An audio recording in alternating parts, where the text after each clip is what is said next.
And I have to preface this by saying, everyone, I'm on the tail end of a COVID infection. So my voice is a little bit raspy and it likes to cut out right now. So I have a little peppermint tea here. Hopefully that's going to help us get through this evening and not irritate all of you. This course is Superbugs Antimicrobial Resistance in the Dental Practice. Again, I am Dr. Rowling. It is supported by PerioProtect, and we're very grateful for their support.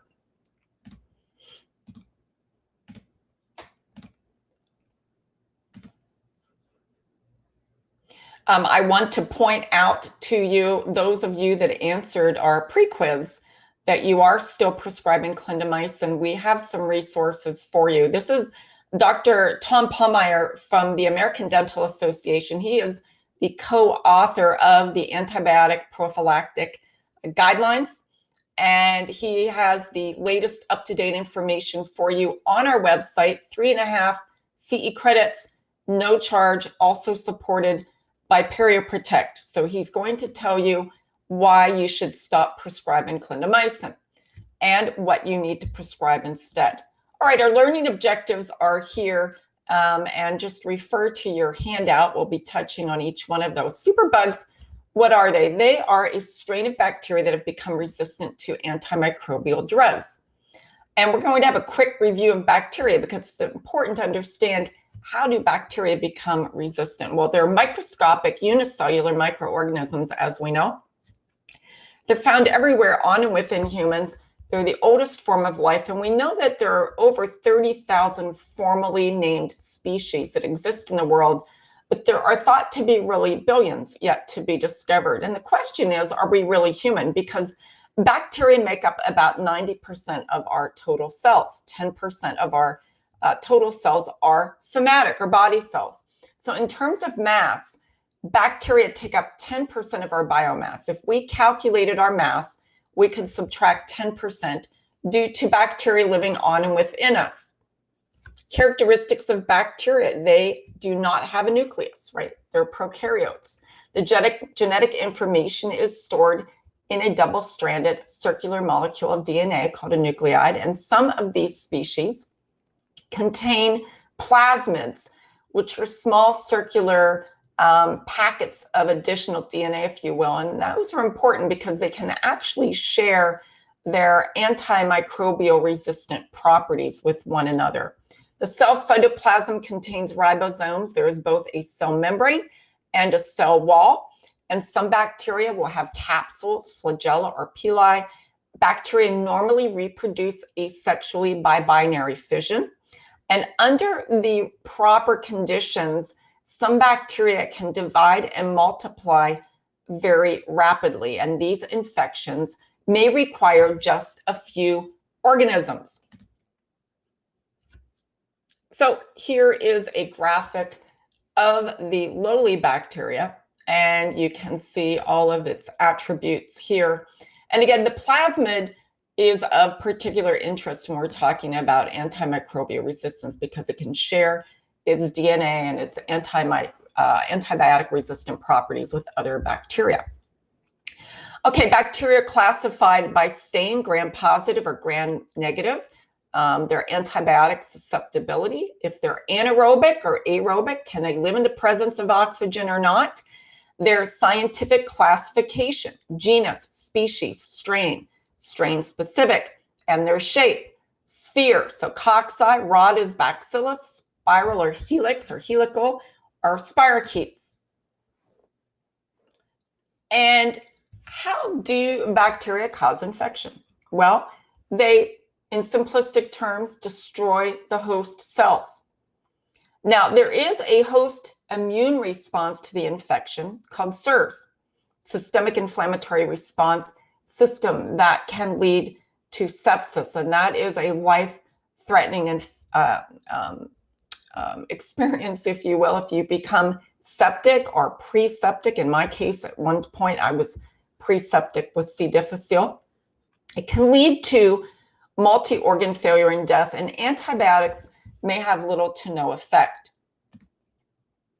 I do want to point out to those of you that just joined us, please be sure you have the handout by looking at that orange box in the chat area. There's a link to download the course folder or check your email. It was sent earlier this evening.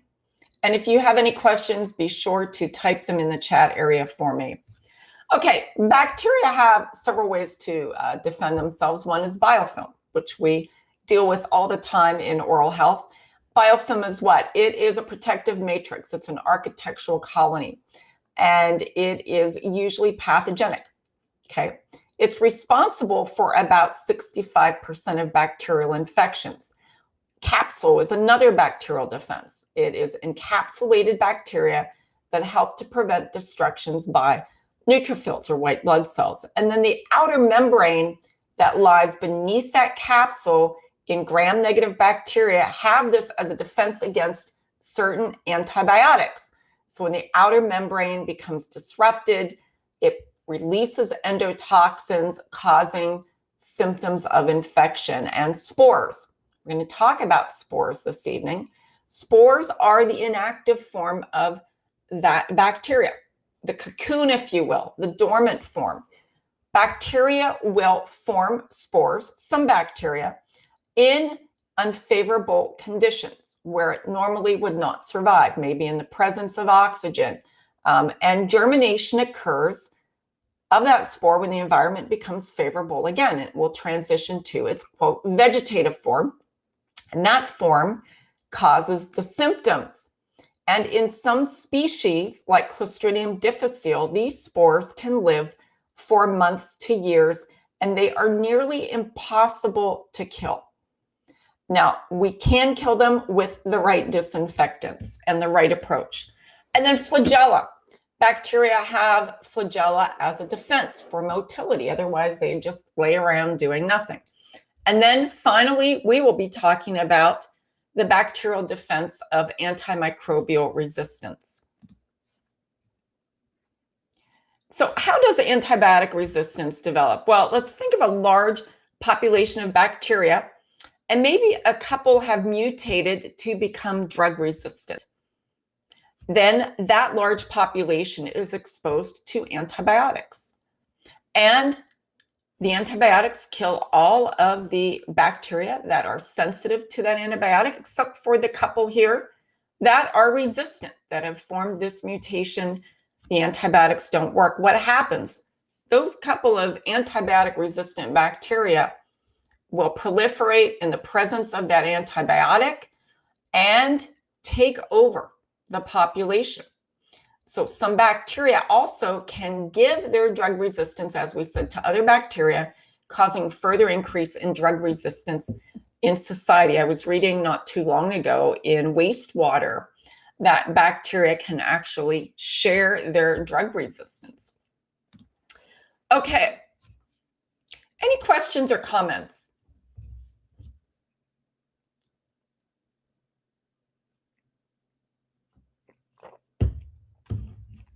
I highly recommend, if anybody gets COVID, especially this strain, peppermint tea. Peppermint tea is working wonders. All right, antimicrobial resistance here.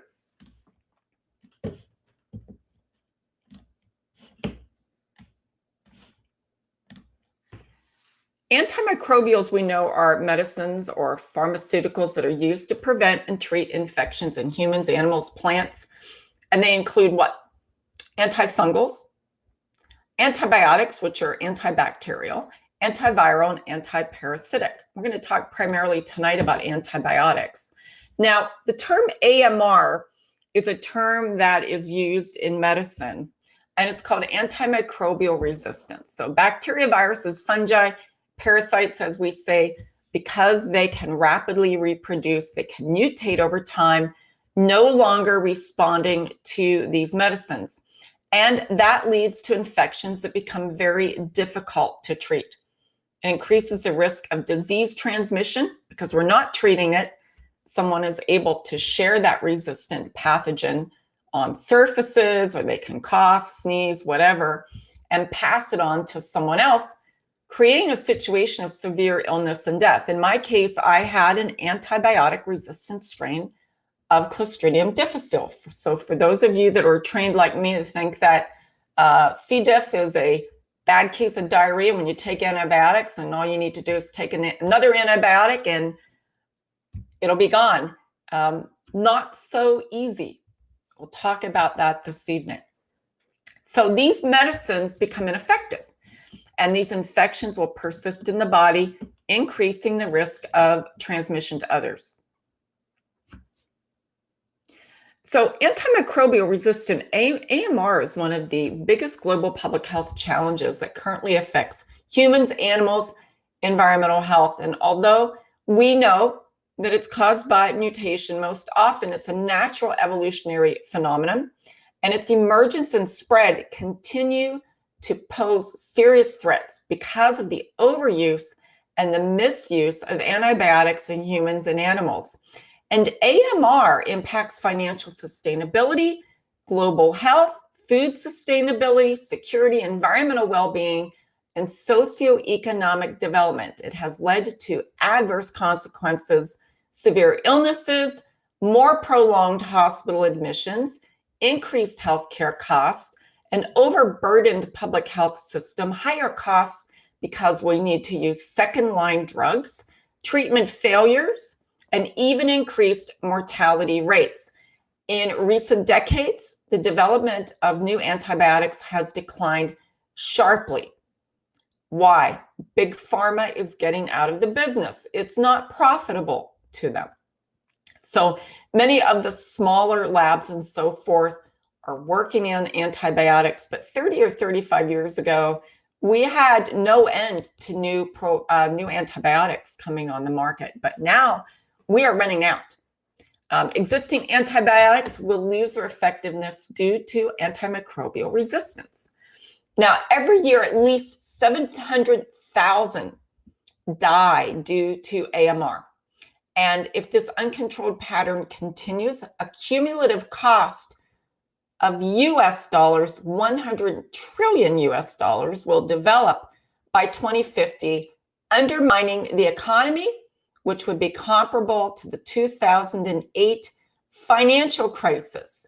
The hospital stays for patients with antimicrobial resistant infections averages around 13 days, causing an additional 8 million hospital days annually, costing up to US $29,000 per patient. I will share with you, spoiler alert, if you haven't taken my C. difficile course, that the infection that I developed that followed a simple extraction of number 3 in socket grafting ended up costing $83,000 to treat a very serious Clostridium difficile infection and 3 recurrent infections, and an emergency procedure to save my life.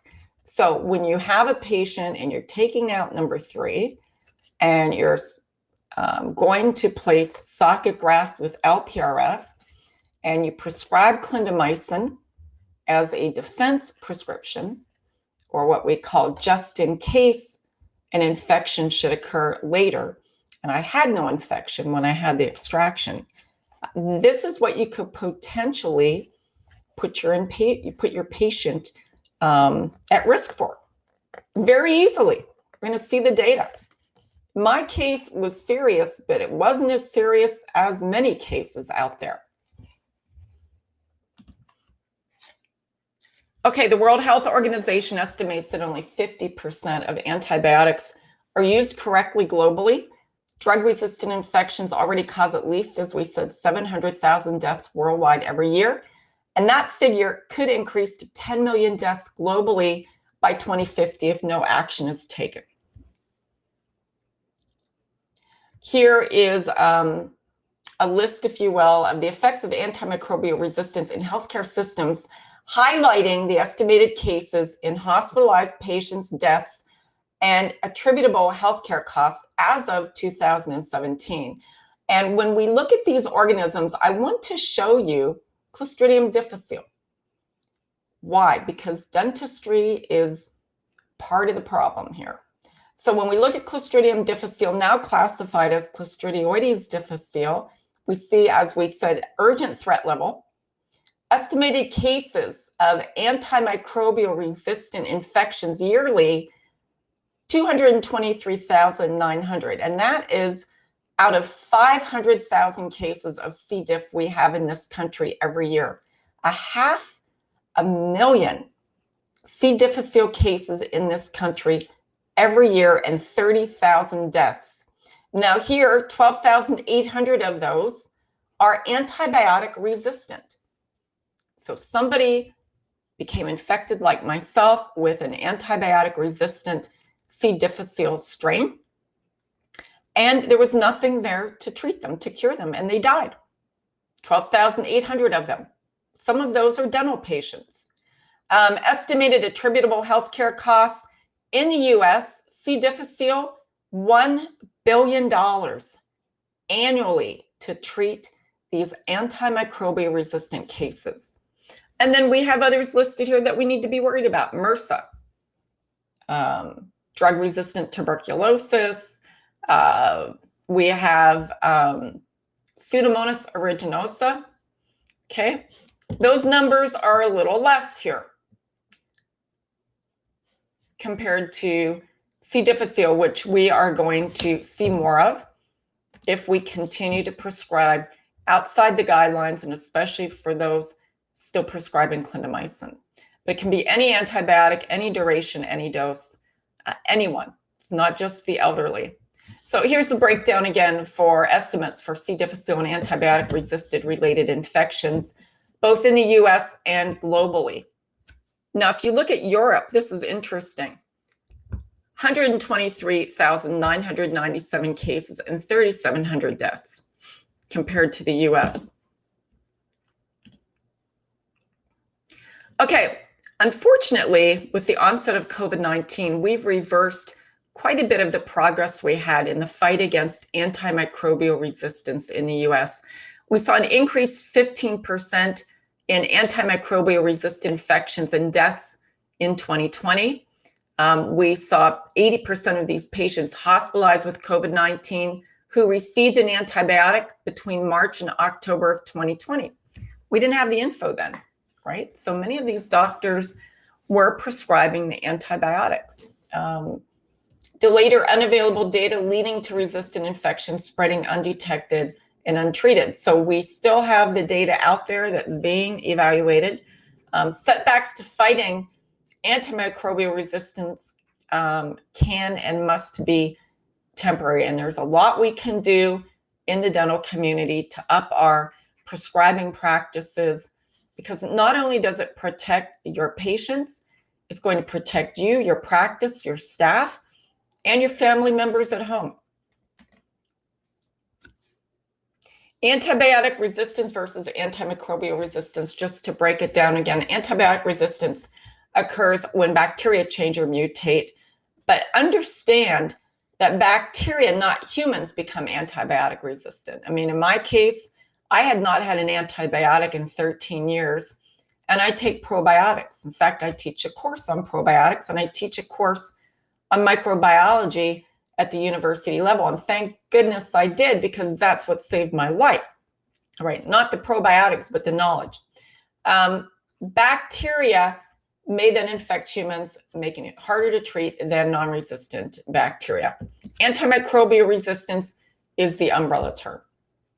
All right, we are reaching the age of no effective antibiotics. Since the late 1990s, the discovery, as we said, and the development of antibiotics has slowed considerably, and only 3 new antibiotics received FDA approval in the last 30 years. Big Pharma is getting out of the biz because it's not profitable.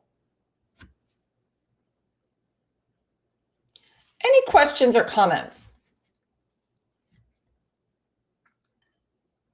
Okay, if so, please feel free to type them in and I will double check here in a second.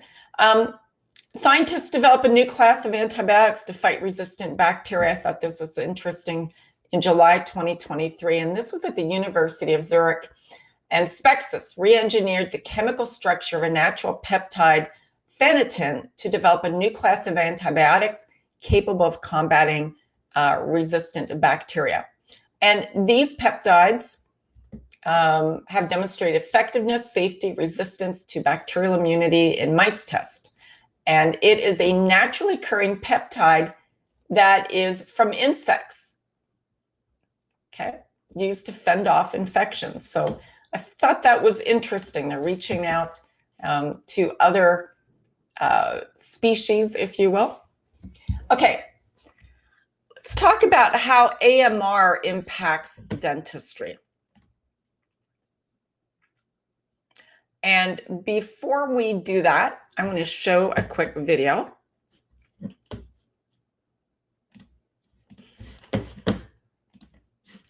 And this is a video by Contagion Live.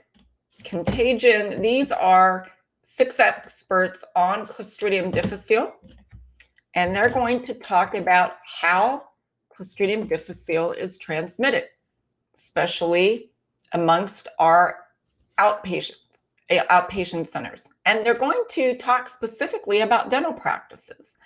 And they're going to also talk about the dangers of not addressing the contamination. Why? Because these pathogens can follow you home and contaminate your home and contaminate your vehicle. So let me go ahead and play this for you. There may be a couple of you that cannot hear this on your device. I will put the link in the chat area.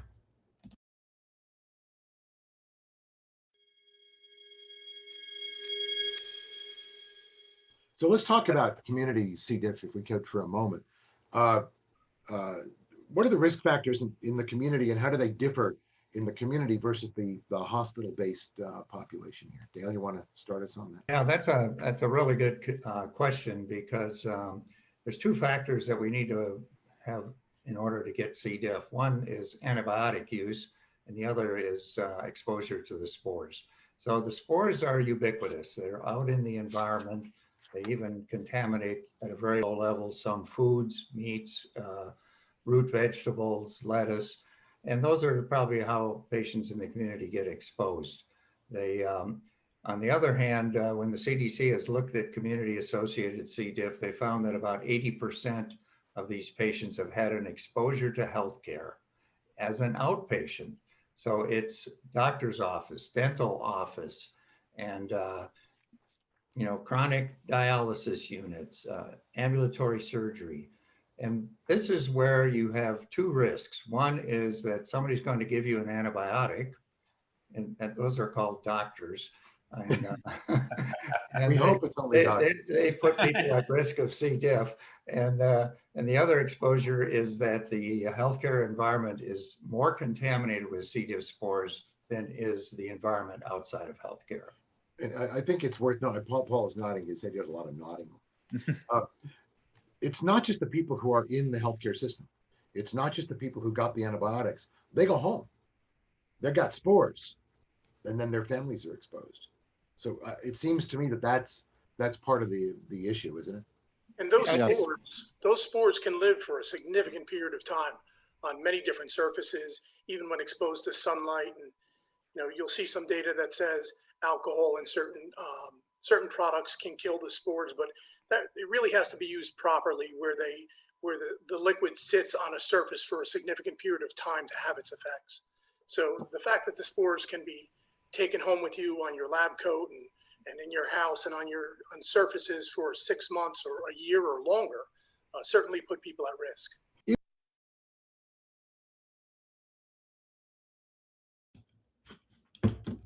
Okay, so let me tell you my story very briefly. And again, I present an entire 1-hour course on Clostridium difficile, but about 1.5 years ago, I battled a lethal antibiotic-resistant strain of C. difficile that followed a simple extraction of number 3. It was a tooth with a vertical root fracture and socket graft with LPRF. There was no infection present. I was prescribed clindamycin as a defense prescription by the periodontist. I was told to come back or that I would be returning to the practice in about 3 to 4 months to evaluate for an implant after that extraction. I returned to the practice 30 days after I finished the antibiotics, a full month, for a 30-day evaluation.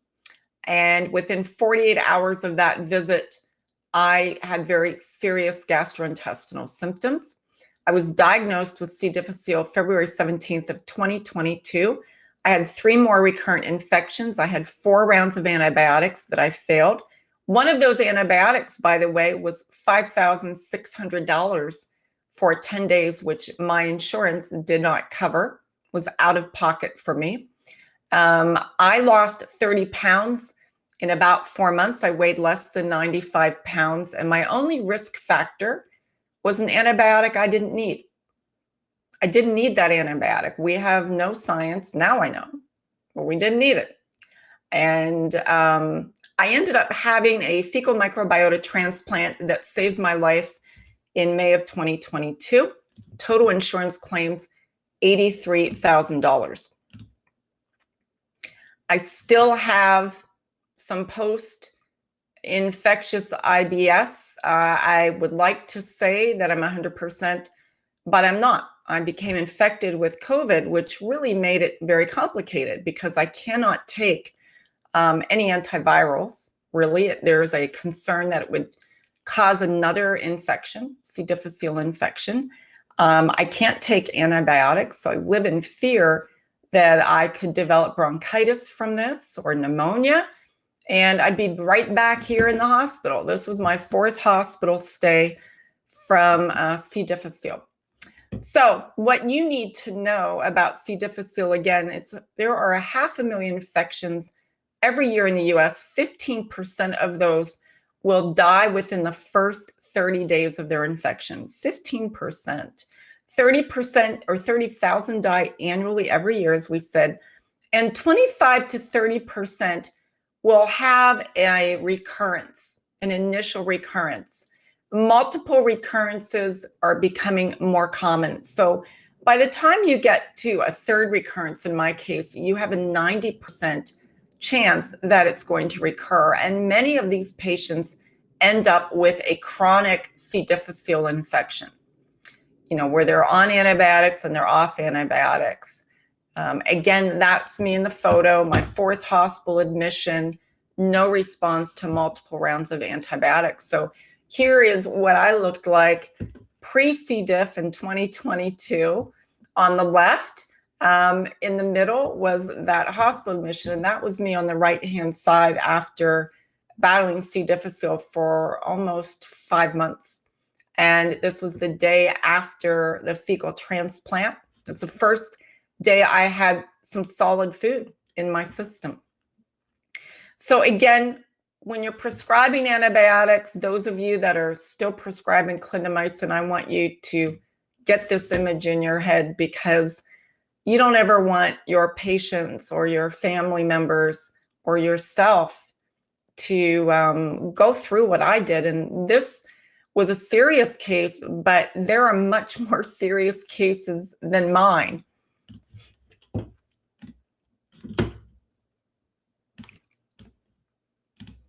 Okay, again, C. difficile is an obligate anaerobe. It's gram-positive rod. It's rod-shaped.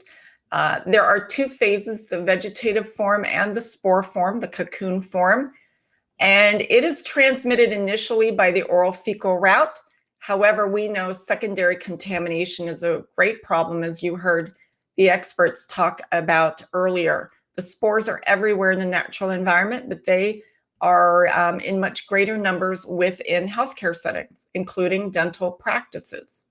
So if you're prescribing an antibiotic and you're inviting your patient back for that root canal or that extraction or a 30-day evaluation, you're putting your patient at risk when we're not mitigating for Clostridium difficile spores. And your patients can develop a C. difficile infection up to 30 days after they've 90 days, 3 months after they've completed the course of antibiotics. Now, the disinfectants that you want to take a look at are on EPA List K. Hypochlorous acid is on EPA List K. It's an excellent disinfectant. It's non-toxic. Read the label and make sure that particular product is on EPA List K. All right, but it's non-staining. It can be used on all surfaces, but you want a product that is neutral in pH and at a sufficient concentration that will kill C. difficile. Okay, and again, we spoke about how C. difficile infection is transmitted through contamination and antibiotics, and that carriers really exist in about 0.4 to 15% of the population. The majority of cases occur in areas where there is contamination. I want you to see this photo. This is a photo of toxic megacolon. You don't ever want to tell your patient to take an antidiarrheal if they've developed diarrhea associated with the antibiotic. You should be consenting your patient properly when you prescribe the antibiotic. I do discuss this in my course. Dr. Palmeyer will as well. And by the way, Dr. Palmeyer has removed quaternary ammonium compounds from his practice too. He uses hypochlorous acid. So this colon section on the left is a colon that is infected with C. difficile. What you're looking at is the interior of that colon, and you're looking at pus and bleeding from the toxins. In the center, and that purple microbe is the spore. In the center, that image is the image of a toxic megacolon. And the toxic megacolon occurs when the patient takes an antidiarrheal and the toxins cannot escape.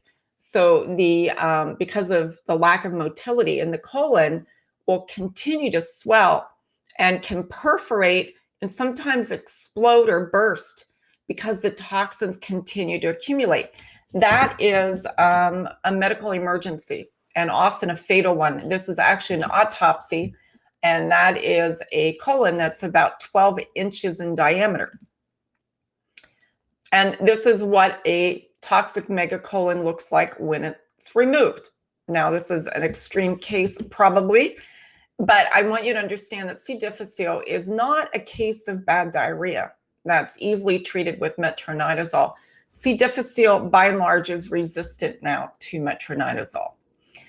In fact, the antibiotic now of choice is Dificid or fidaxomicin, and that's the one that's almost $6,000. So this is a life-threatening complication caused by C. difficile. So again, don't ever tell your patients to take an antidiarrheal.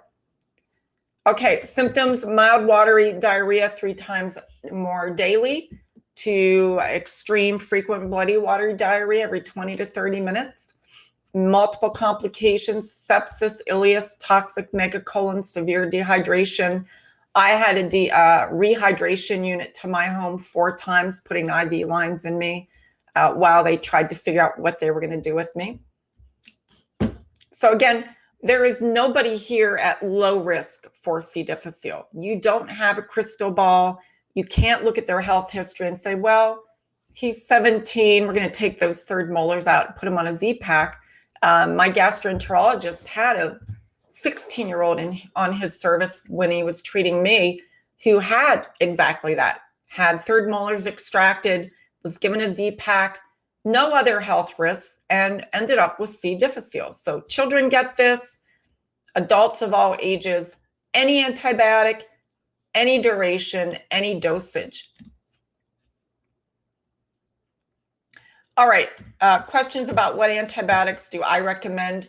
I'm going to tell you there is not a black and white answer there. Azithromycin is one.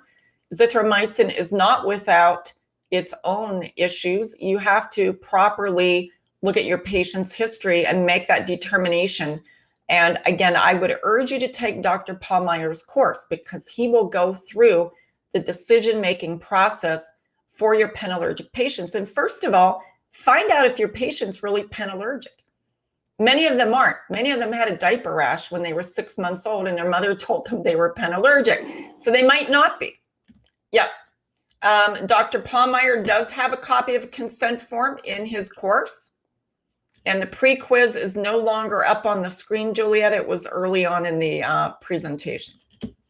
Okay, so we talked about the 4 antibiotic-resistant bacteria classified by the CDC as urgent threats. C. difficile has the second highest number of cases and the highest number of deaths, and it is not required to be nationally notifiable. So we're not tracking these cases from outpatient settings. And many public health departments don't even collect the information unless it's from a hospital or nursing home outbreak. All right, antibiotics prescribed by dentists may contribute to the growing problem of C. difficile. And in this study, many of the antibiotics were likely unnecessary. And we said taking antibiotics put our patients at risk for C. difficile. This was the Minnesota Department of Health. They tracked community-associated C. diff infections. These were patients who did not have an overnight stay in a hospital or nursing home across 5 counties in the state. And here's what they found. During the 6-year period, researchers determined that 15% of those with Clostridium difficile infection had taken antibiotics prescribed for them for dental procedures. And 1/3 of those patients' medical charts included no mention of receiving dental procedure-related antibiotics. The patients weren't properly consented. If you properly consent your patient, you will let them know about the risk factors of Clostridium difficile. Anyone can become infected.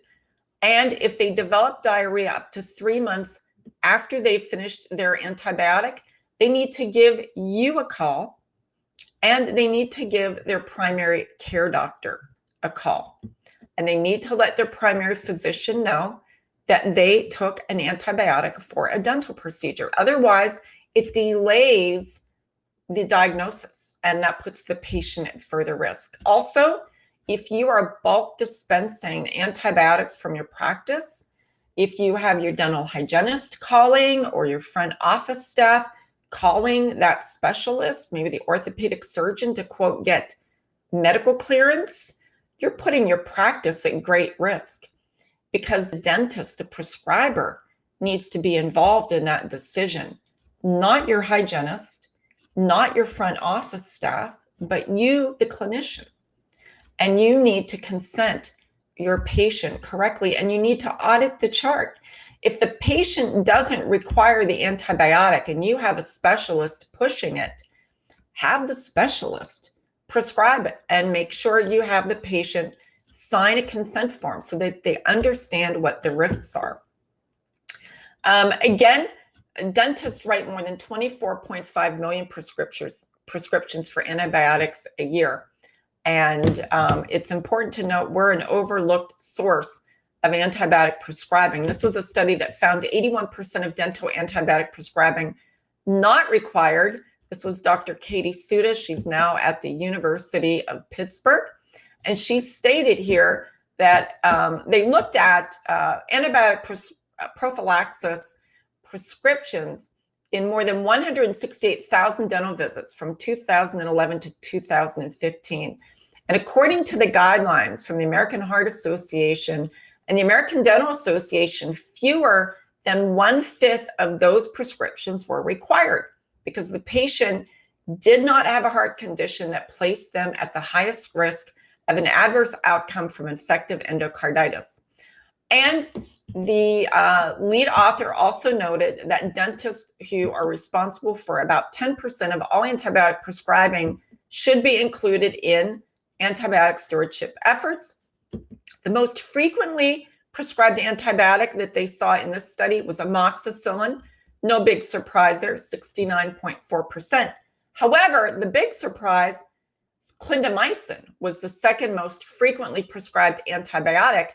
And this is significant because clindamycin is associated with the highest risk of Clostridium difficile infection, and dentists are the highest prescribers of clindamycin. Now, Dr. Suda and her colleagues found that clindamycin was more likely to be unnecessarily prescribed compared to amoxicillin. She believed, Dr. Suda, the issue that we're up against here, and rightfully so, is that many dentists get stuck in the middle between the patient who was told they need that antibiotic for their hip, for that knee replacement, and the specialist, right? The specialist who has told the patient as well, you will need to take an antibiotic for the rest of your life for that hip I replaced, when it's not required. So again, I would urge you to take Dr. Palmeyer's course because he's going to address that. He's going to give you forms that he uses in his own practice with these patients and with these specialists. This is the FDA boxed warning for clindamycin. And again, any antibiotic is associated with Clostridium difficile. And we're seeing more and more cases of C. diff from antibiotics, any antibiotic, but clindamycin is the worst. And again, don't think that that means all the others are easy peasy, right? Because you don't have a crystal ball. You cannot look at a decision-making tree and decide you have a patient that is at, quote, low risk for C. difficile, because you know what? Anybody in this room, this virtual room this evening, like me, the next time you take an antibiotic could be your C. difficile case. You could become a C. difficile patient. There is nobody here immune from C. difficile. Again, 2017 and 2021, the American Heart Association removed clindamycin from its guidelines for penallergic patients. So if you're still prescribing it, we suggest that you take Dr. Tom Palmeyer's course and you stop that practice. I'm going to show you a quick video. So this is Christina. This is from a nonprofit organization called Peggy Lillis Foundation. Peggy Lillis was a 58-year-old woman who died of C. difficile 5 days after an extraction and clindamycin prescription from toxic megacolon. My name is Christina. I'm from Columbia, Missouri. C. diff for me started in 2012 from the overuse of antibiotics as a preventative measure for a root canal.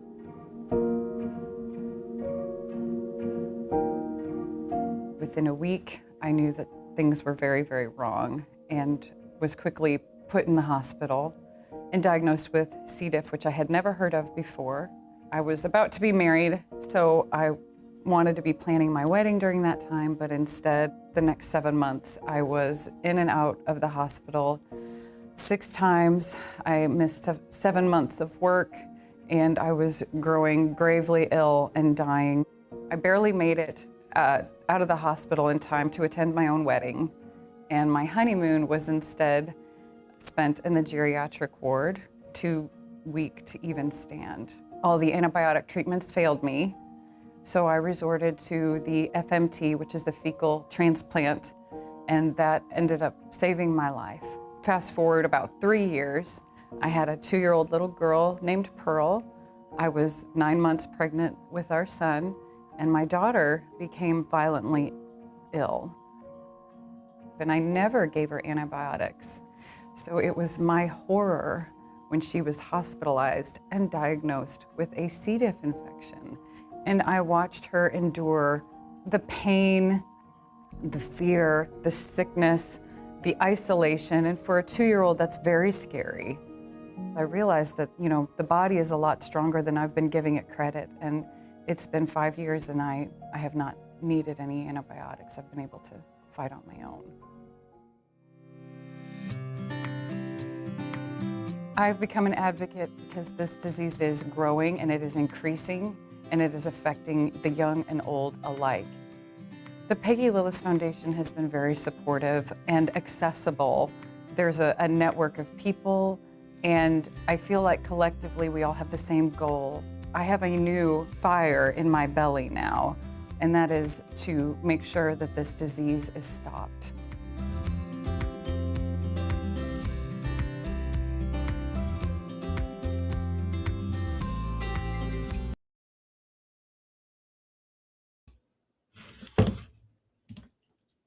Okay, so the link is there for you if you weren't able to hear it. I want you to hear a 1-minute video from Dr. Jason Zaleski from Washington, D.C., a periodontist, and he is going to weigh in on a course that we also offer here by Dr. Deborah Goff. But the reason why I want you to hear this is that he's going to talk to you about how he now views C. difficile, how he no longer recommends clindamycin.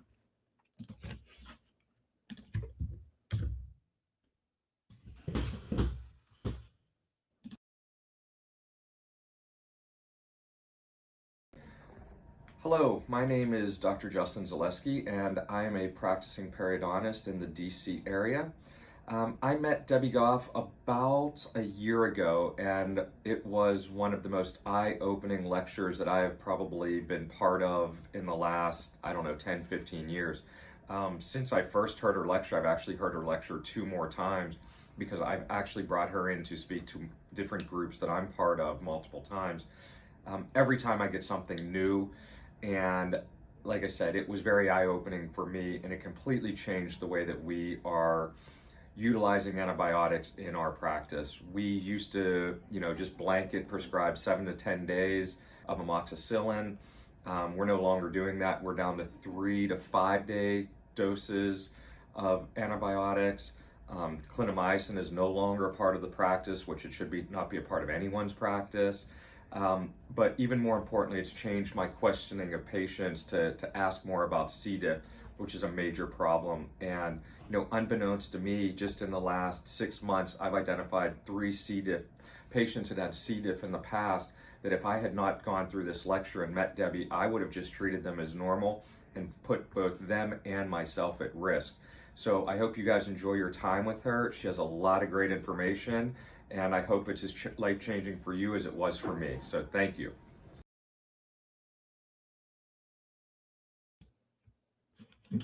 Okay, and you'll see Dr. Debbie Goff's course. That lecture is available on our website right now at no charge. And it is also supported by PerioProtect. So I would urge you to take that one as well. So antibiotics, as we said, is really 50% of the story. When we talk about C. difficile transmission infection, we need to talk about the other half, which is contamination. And we did see that video by Contagion Live. Improved infection control is required in dental practices to mitigate for those C. difficile spores. So take a look at EPA List K. It includes bleach. It includes some of the peroxides, but really hypochlorous acid in its correct concentration. It should be on EPA List K. You cannot go to Amazon today and purchase any old hypochlorous acid or produce it on your countertop. It won't be sufficient concentration. The best out there are the NADCC tablets and using an electrostatic sprayer. So there is the list for you right there. And this is a course that I also offer at no charge on the website, as well as surface disinfection. And this Saturday, I offer a 3-hour infection control course. This is the Antibiotic Resistance Threats Report 2019. And that is also included in your course handout. And antibiotic stewardship is not a term that we hear much in dentistry. In fact, some of you may never have heard that term. But stewardship means to safeguard something. And in this case, it's antibiotics. And so there are institutional efforts now to have an oversight body to look at the prescribing practices within a particular hospital, medical setting, etc. Not quite there yet in dentistry, but really needed. This is a link to Dr. Deborah Goff's course, or TED Talk, actually, called Risk. Antibiotics taken just in case. This is not the course we offer, by the way. That link is further down. But she talks about antibiotic resistant pathogens that are in the meats that we eat, and also antibiotics.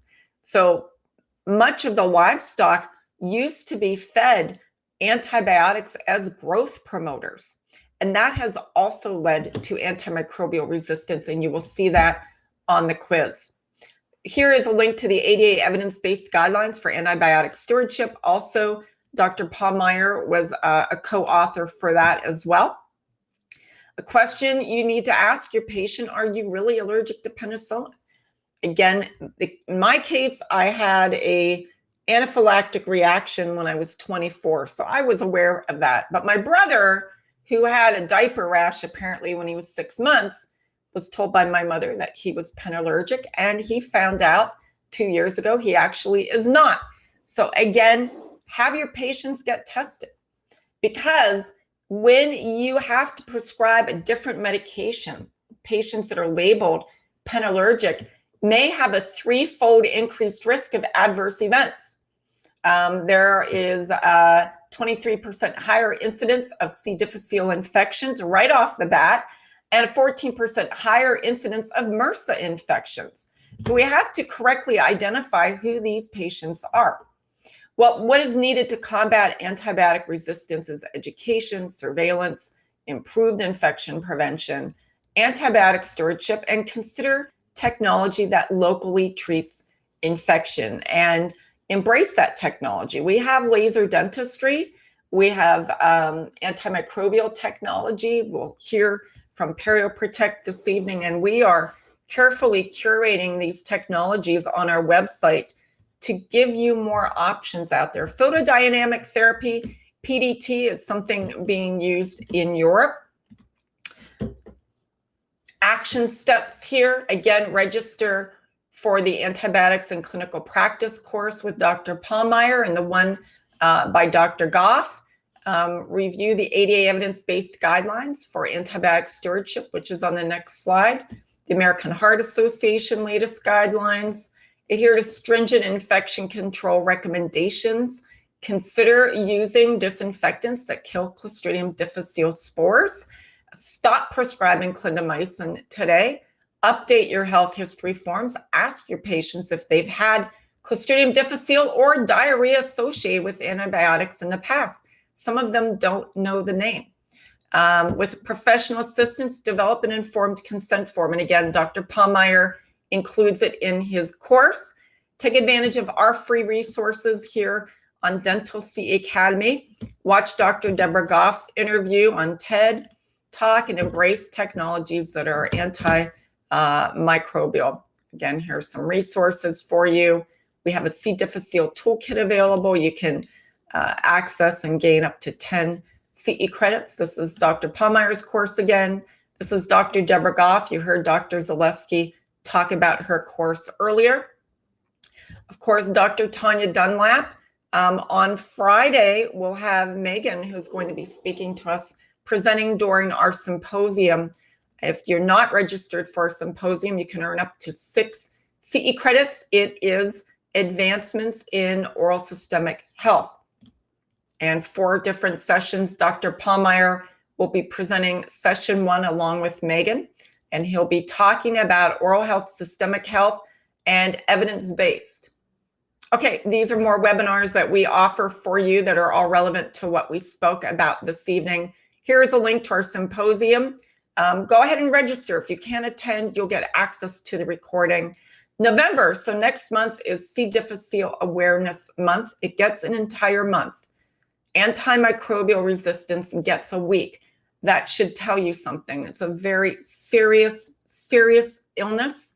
Hopefully, I've convinced a couple of you this evening to change your infection control practices and consider stop prescribing clindamycin. So I thank you for your attention this evening and attendance. I also want to thank the many of you that have reached out to us who have been very appreciative of the classes and have been sharing them with your colleagues. Any questions for me? I'm going to be turning the reins over here to Megan, who's going to be talking about PerioProtect's tray therapy. But if you do have any questions, please reach out to me through the website. And there is Megan. And I'm going to introduce you all to her. Everyone, Megan Radcliffe is a registered dental hygienist working for 7 years in clinical practice, treating hundreds of patients with the help of perio-tray therapy. And her clinical experience fuels her work as a team trainer with PerioProtect. She is most passionate about empowering hygienists to think outside the box by using and understanding the need for adjunctive therapies in and out of the hygiene operatory. So welcome, Megan, and I am going to let everyone know too. I'm going to put a call to action banner at the top of the screen, and you can reach out to PerioProtect directly. And I'm going to turn this over to Megan now. Thanks for being here, everyone. And thanks to PerioProtect again. Thank you for having us. This is one of my favorite webinars that we do with you, to be honest. I've learned so much from attending this webinar and co-hosting on this webinar with you.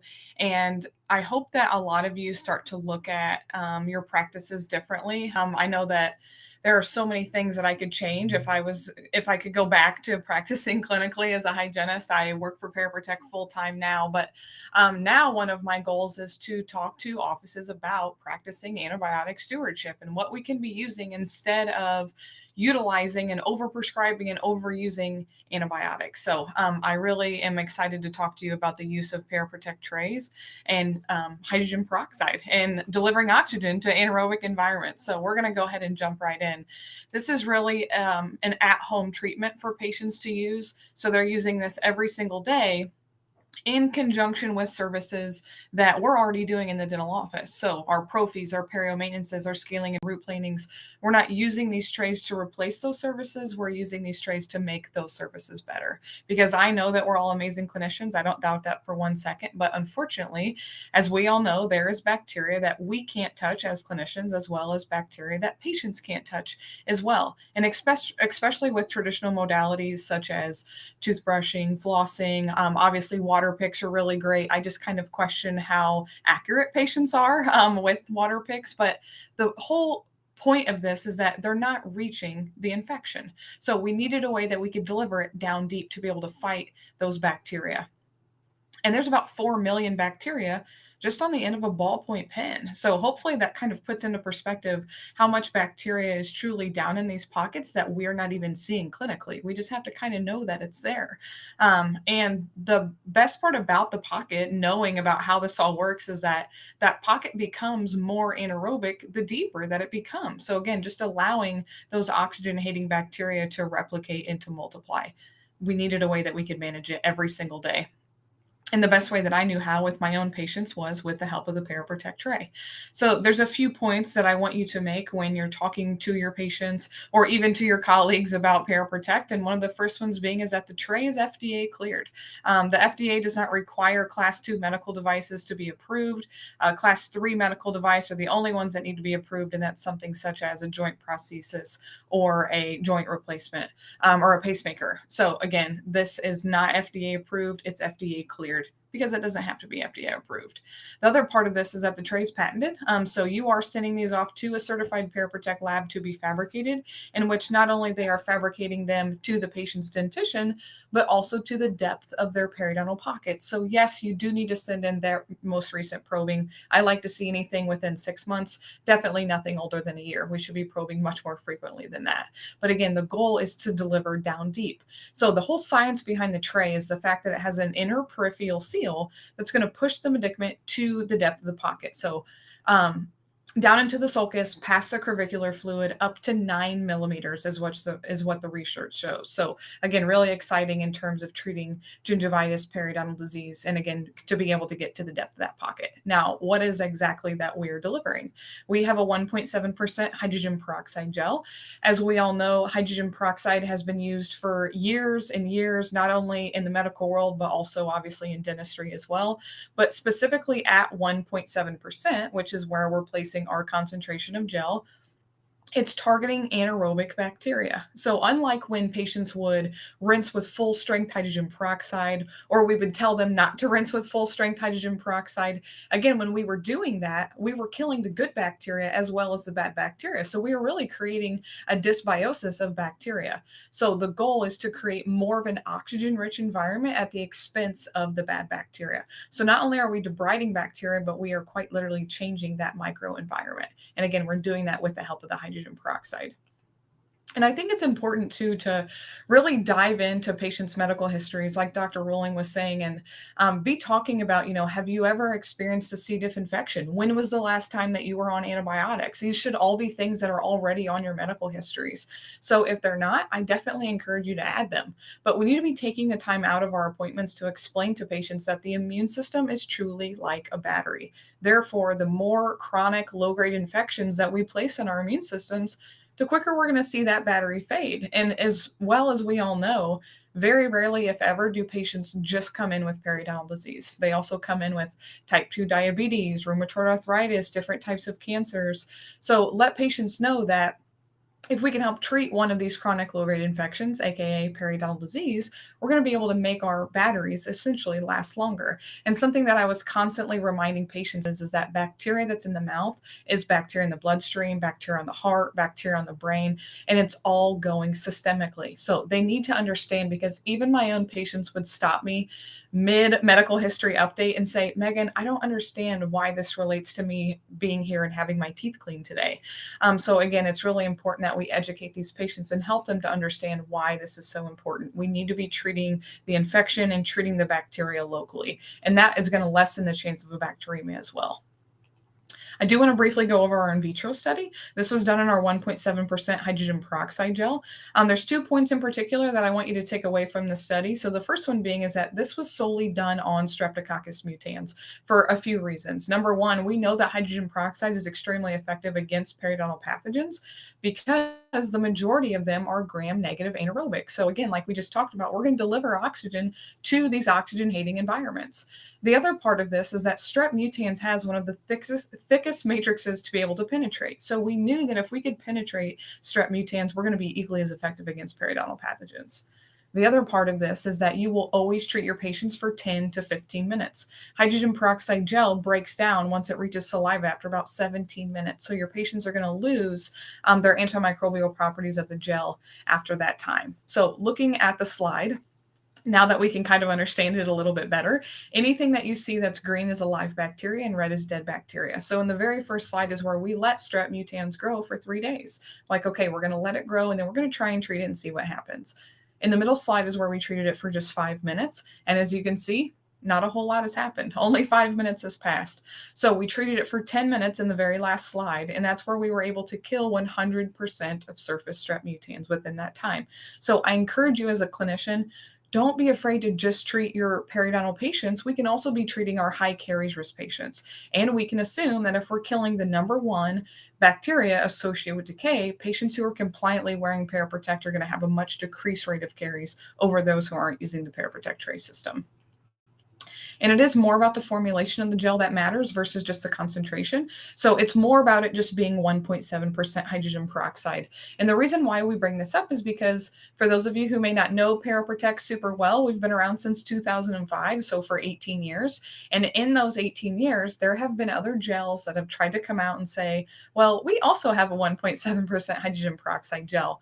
When you look at their hydrogen peroxide study, it's actually ours. So they're using our original study to promote their own gel. So again, just let your patients know that not all gels are created equal. These other gels don't have any of the research to provide how safe their gels are or how effective they are. So again, stick behind PeriProtect because you know that their gel is safe and you know that theirs effective. And a little bit more about hydrogen peroxide. Again, we know that we've been using it in dentistry for years and years, but it is a wonderful wound cleaner. And that's really exactly what periodontal disease is a chronic wound. So again, now that we've concentrated hydrogen peroxide into a gel, we're going to help to disrupt that slimy biofilm matrix to debride the bacterial cell wall, deliver oxygen to those anaerobic environments. And I think one of my favorite parts about hydrogen peroxide is the fact that it denatures calculus deposits. So if there's any hygienist in the training, I just want you to think about hydrogen peroxide utilizing a protein chain, essentially. So think of calculus as a protein skeleton. So what the hydrogen peroxide is going to do is it's going to break the protein chain to make it easier to remove, talking about the calculus deposit, and keep it from rebuilding. So this is really great news for those patients who continuously come in with calculus buildup, maybe a calc bridge from 22 to 27, and it looks like you didn't even see him 3 to 4 months ago. This is going to make your job so much easier.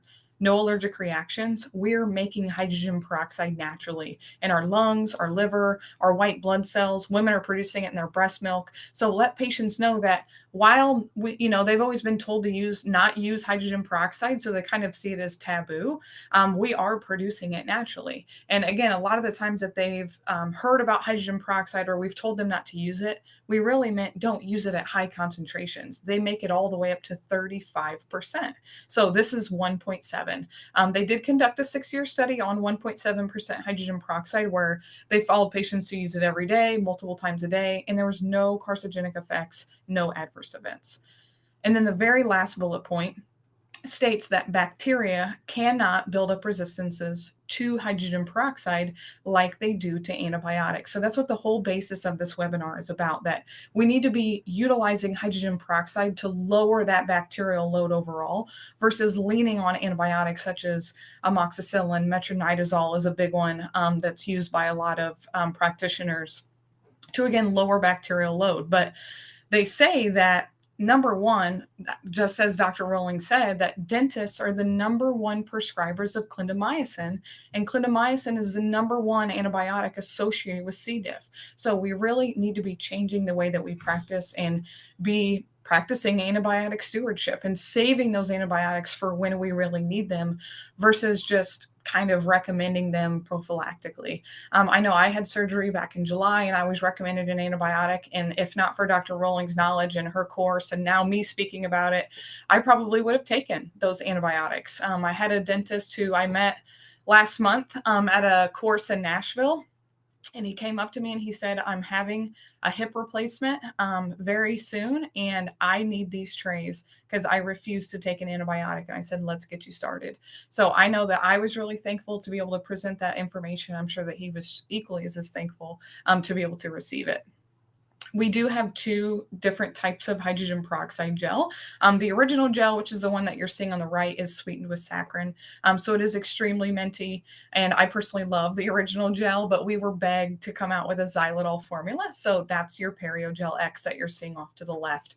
Xylitol is kind of all the rage right now. I think that we know all the benefits of xylitol.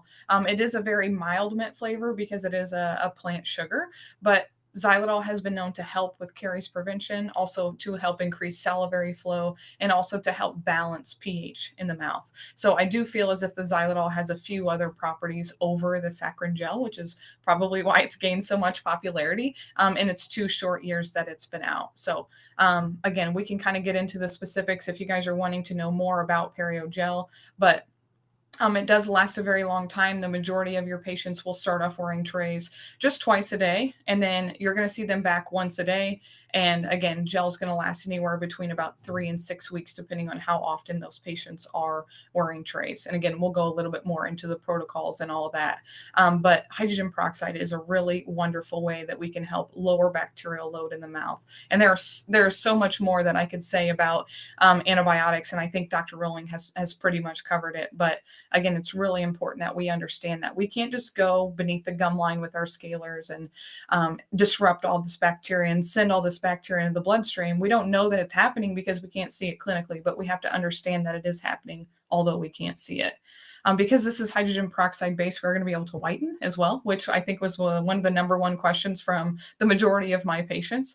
So just let patients know that while we're going to help treat your gingivitis, treat your periodontal disease, we're also going to be able to whiten your teeth and freshen your breath. And talking about bad breath, some of the same bacteria that's associated with bad breath is actually also what's causing periodontal disease. So Porphyromonas gingivalis, PG being one of the biggest ones, TF is another one, FN is another one. So you should be using bad breath as a precursor to periodontal disease, and just reminding patients that, hey, what we know now is that some of the same bacteria that's causing your bad breath is actually what's causing periodontal disease as well. So it's really important that we treat your bad breath. And if this is hard for you to bring up to patients, put it on the medical history. Again, like we just talked about, that way it makes it easier, a little less awkward to be able to bring up to your patients and say, how much is this affecting you on a scale from 1 to 10? Is it kind of just in the morning? Does it last all day? We need to be talking about bad breath in patients. And talking about the different types of patients that work really well with PeriProtect. Your first type of patient is really going to be your preventative patient. So your patients that's in a prophy, maybe they're in a D43, 46, scaling in the presence of inflammation, and they have bleeding and they have pocketing. So what you should be telling patients is, we don't allow disease to progress in this practice. We're not going to allow bacteria to mature. It's really important that we treat bacteria now in its earliest stages as it stands. So you have bleeding, you have pocketing, again, you have early onset disease. So it's really, really important that we treat you now. And PeriProtect has always said 10 bleeding points or more, and that's really your number. So if you go back to practice tomorrow, on Wednesday and you're seeing patients and you're noticing bleeding points, I want you to be thinking about all the different ways that you could be prescribing and utilizing ParaProtect in your own practices. The next type of patient would be your patient in maintenance. So again, they've gone through scaling and root planing and they continually have bleeding and pocketing after scaling and root planing. And that's really because there are 3 bacteria that are resistant to SRP. It's AA, PG, and TF, which are the 3 most likely to cause periodontal disease. So again, it's really important that we treat patients differently and just practicing differently. When I realized that ParaProtect was a game changer in hygiene, I definitely became a different hygienist overall. I mean, I didn't just kind of spin my wheels scaling and root planing after scaling and root planing, expecting different results. That's quite literally the definition of insanity, as we all know. So just to kind of recap our patient candidates, and again, you may be looking at this list thinking, wow, there's not someone in my practice that doesn't fit into one of these categories. So we've got our perio maintenance patients, our gingivitis patients, our new perio patients. You can actually use this before scaling and root planing, which was my personal way of treating patients, because again, you're going to lower that bacterial load, lessen the chance of creating a bacteremia, but you're also going to be able to break down those calculus deposits, make it easier for you as the clinician and more comfortable for the patient. Most certainly our implant maintenance patients, we know that patients cannot effectively manage bacteria around their implants by no fault of their own. Again, these are traditional modalities that we've been giving to patients to be able to use, and we know that it's just not cutting it anymore. And bacteria can very quickly fail an implant, even just within a years of us placing it or somebody else placing it. Maybe we're just doing the restorative. But again, it's important that we look at these patients with these implants and tell them that if you get an implant in my practice, or if you get a abutment or a crown or whatever in this practice, we're also going to be treating you with the help of ParaProtect, because we need to be able to manage bacteria around that implant long term. Restorative patients, bad breath, whitening, preventative, and then your post-orthodontic patients as well. So again, there's a huge need for this throughout the practice. You just kind of have to sit down and talk to your team and say, hey, where are we going to start? Are we going to start with our gingivitis patients? Or are we going to start with our perio maintenance patients? I think as dental professionals, we wait until we're perfect at something because we're kind of type A. But what I realize is that you just really have to jump in head first, because if you wait until you're perfect, you're going to be waiting forever. This was a case where they had done trays before scaling and root planing. So this is just 2 weeks of trays before SRP. No mechanical therapy was done in either one of these photos. This is just 2 weeks of 1.7% hydrogen peroxide in a ParaProtect tray. Because again, we're going to be able to deliver it down deep. And it's going to help with bleeding. It's going to help with inflammation and also those calculus deposits. This particular patient had trays into debridement only because they refuse scaling and root planing. And again, when patients go through the same thing, they're thinking, why would I do that again? I already had it once and it didn't work the first time around. But I think that we've kind of failed to educate patients and allow them to understand that the majority of scaling and root planing is not about managing the bacteria. It's about managing the deposit. We truly need to be able to do both. This is one of my favorite cases where they had done trays before scaling and root planing, and they actually threw a debridement in there too. So let me kind of walk you through these photos. They did trays for 3 weeks prior to any sort of mechanical debridement. They did a debridement at week 3, and then they continued to wear trays for 1 more week. So 4 weeks total between these 2 photos. As we can see, there's still some glossiness, some inflammation, folded tissue. So they did decide to do a scaling and root planing 1 month later. Wore trays that whole time, brought that patient back 4 months later for their first periodontal maintenance. Again, wore trays that whole time. And this is what they look like at the first periodontal maintenance. Because again, when you can treat not only the deposit, but also the bacteria, you're going to get better results. This is one of our 6-month clinical trials that shows that ParaProtect trays before scaling and root planing and after scaling and root planing is more effective than just scaling and root planing alone in terms of reducing pocket depths and bleeding points at both 2 and 10 weeks post scaling and root planing, and both shallow and deep pockets greater than 5 millimeters. So it's kind of neat to be able to see this science, because now we can understand why, right? Again, there are 3 resistant bacteria to scaling and root planing. We need a way that we can manage this bacteria. And the goal is not with antibiotics. So again, I encourage you to kind of look at things a little bit differently, change some of your protocols, get together with your team, decide where you can implement this. We do have so much information and material available to you guys as providers or as you become providers.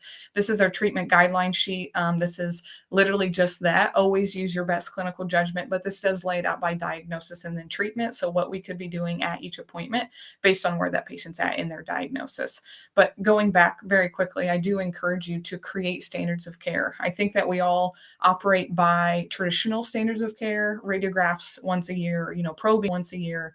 And you guys have made even up those standards as well. But again, it's important that we implement ParaProtect into our current scaling and root planning protocols and allow patients to understand that this is how we treat periodontal disease in this practice. We no longer just scale and root plane and not be able to treat the bacteria adjunctively. So this is what I'm trying to get at.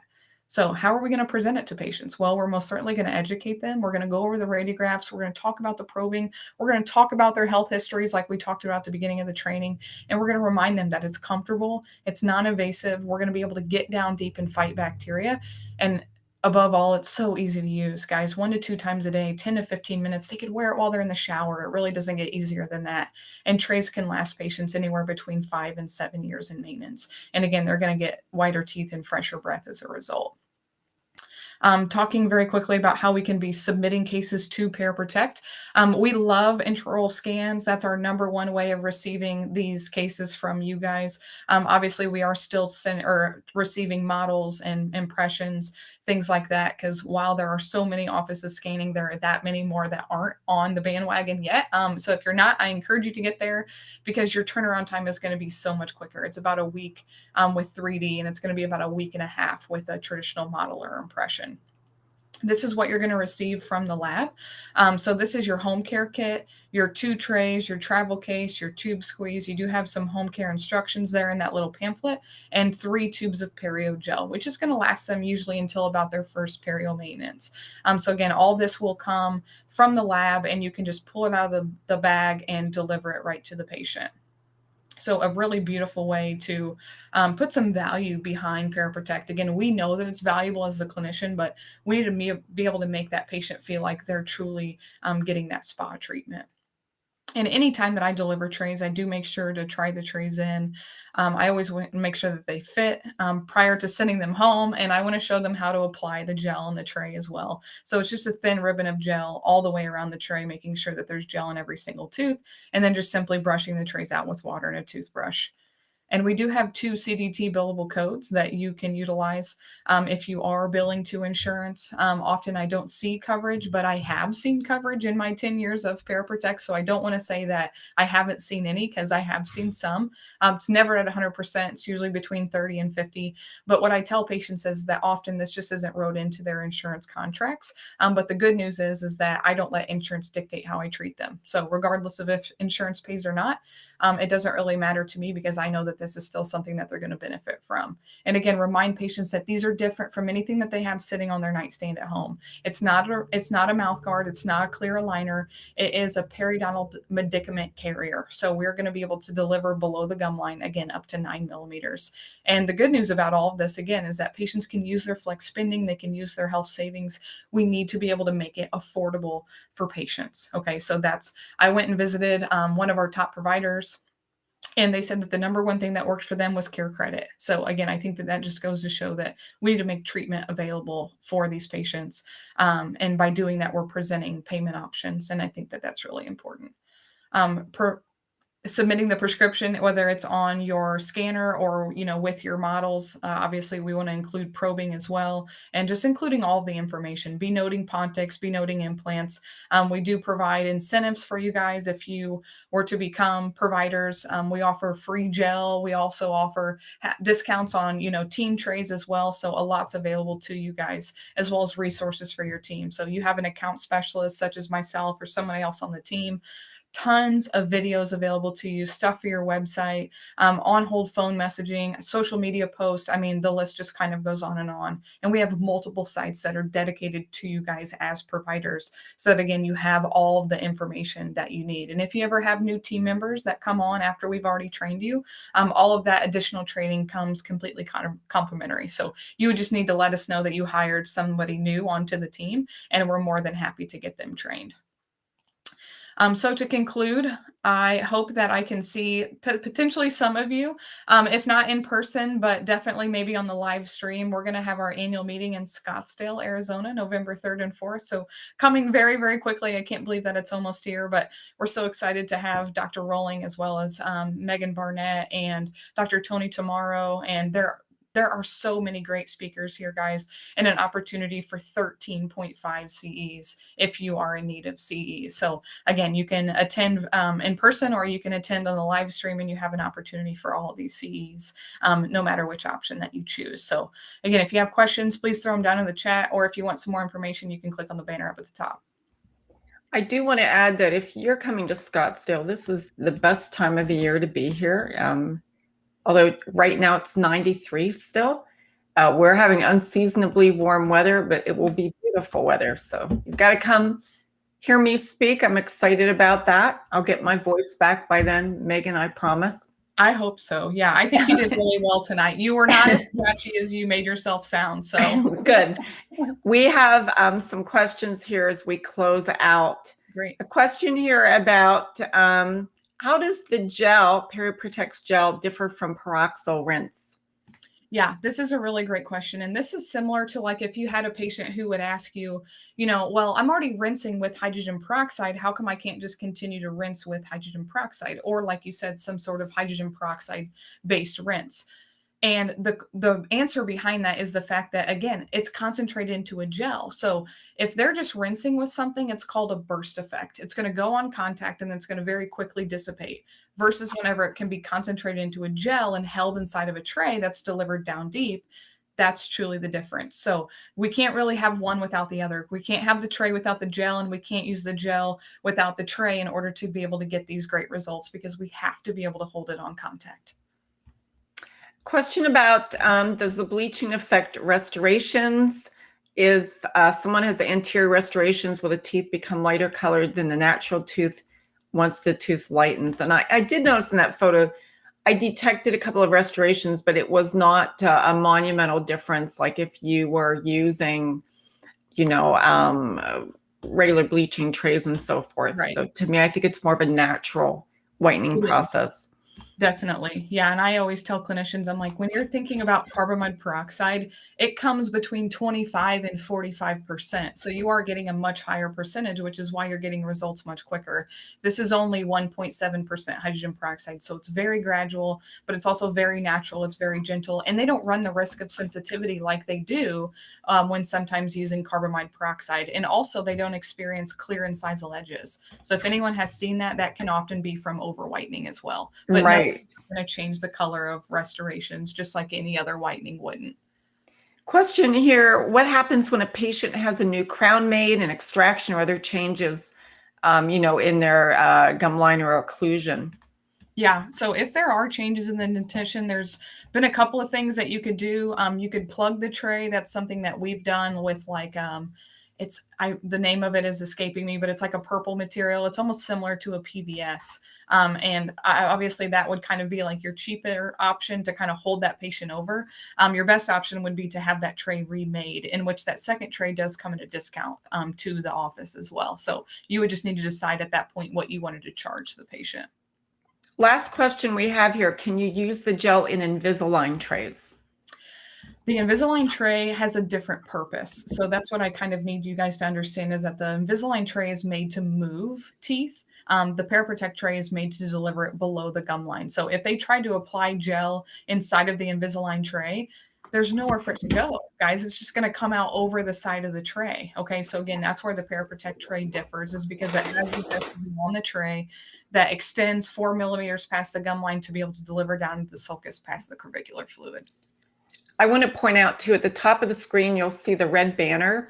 If you tap on that red banner, it will take you to their landing page, and you can save that URL. You can save it on your device, take it back to your practices tomorrow, spend a little bit more time reviewing it. There's a question here about the CEU course that you were talking about. I'm assuming it's this or your annual meeting, Megan. Yeah, for more information, you can visit paraprotect.com/2023. The itinerary plus all the speakers are going to be on there. So if you are interested, you can also register from that website as well. Or if you need some help, again, you're more than welcome to reach out to me, and I'm happy to help. Great. I think that's all of our questions for now. Please reach out to Megan with any of your questions. This presentation is in your course folder, by the way. So question about the gel as we end here. The gel looks as if it removed stain. Is that true?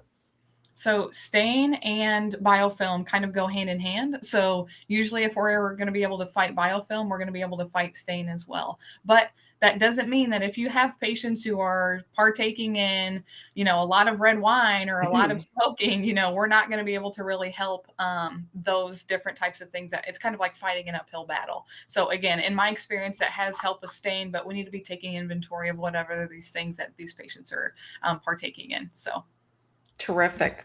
Well, thank you so much for being here this evening, Megan, this morning. I'm already thinking about tomorrow. This evening, we appreciate your presentation, all the knowledge that you've added. Thank you to everyone for being here. And again, reach out to Perio Protect. Come on and visit us at Scottsdale here in a couple of weeks. You can't go wrong with Scottsdale in November, and you can't go wrong with the food here either. So thank you again, Megan. Thanks everyone for being here. I'm going to go ahead and close this presentation out. You're going to be redirected to the quiz to complete for CE credit. It will also be sent to you by email here in just a couple of minutes. Have a terrific evening. Join me tomorrow night for a course on aerosol generation, followed by another course on xylitol. Thursday and then Friday, we have multiple sessions. Megan will be presenting during our symposium. So good night, everyone. Thank you. Bye. Bye now.